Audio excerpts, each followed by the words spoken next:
चंद की परी। एक दिन की बात है जब रात का पहला तारा चमकता है और चंद की रोशनी ने जमीन पर अपनी जादुई बातों की दुनिया खोल दी। एक चंद की रात जब सब कुछ खामोश होता है, एक खूबसूरती सी परी चंद की रोशनी में आई। इस परी का नाम चंद की परी था और वो बहुत खुशी से आई थी ताकि चंद की रात की जादुई दुनिया का लुत्फ उठा सके। चंद की परी की आँखें चंद की रोशनी से भरी हुई और इसके गुलाबी रंग के बालों में चंद की क्रिसमस की तस्वीर दिखती थी। चंद की परी ने अपनी दुनिया को देखकर मुस्कुरा दिया और चंद की तारों की तरगी पर चलकर उनकी तारों को छूने लगी।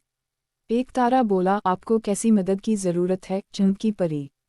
चंद की परी ने हंसकर कहा, मैं आपको कैसी मदद कर सकती हूँ? तारा जवाब दिया, हमारी दुनिया में जो चीज़ें आपकी दुनिया में नहीं होती वो ही ख्वाब और उम्मीदें।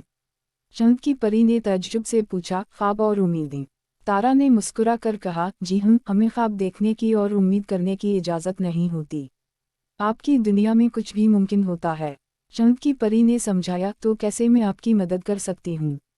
तारा ने जवाब दिया, आपके जादू की मदद से हमें ख्वाब देखने की और उम्मीद करने की इजाज़त मिले। चंद की परी खुशी से तारों को अपनी जादू की मदद से चमकाने लगी। अब लोग चंद की रात में ख्वाब देखते और उम्मीदें रखते।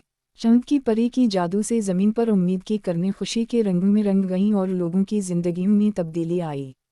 चंद की परी ने देखा कि इसकी मदद से लोगों की ज़िंदगियों में खुशियाँ और उम्मीदें रोशन हो गईं।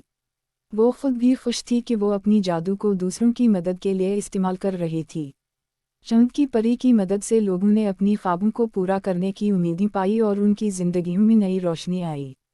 ये कहानी हमें ये सिखाती है कि हमें ख्वाब देखने की और उम्मीद करने की इजाज़त देनी चाहिए और दूसरों की मदद करने से हमारी खुद की ज़िंदगी में भी खुशियाँ आती। ये ही चंद की परी ने एक अहम सबक सिखाया कि हमें दूसरों की मदद करने की इजाज़त देनी चाहिए ताकि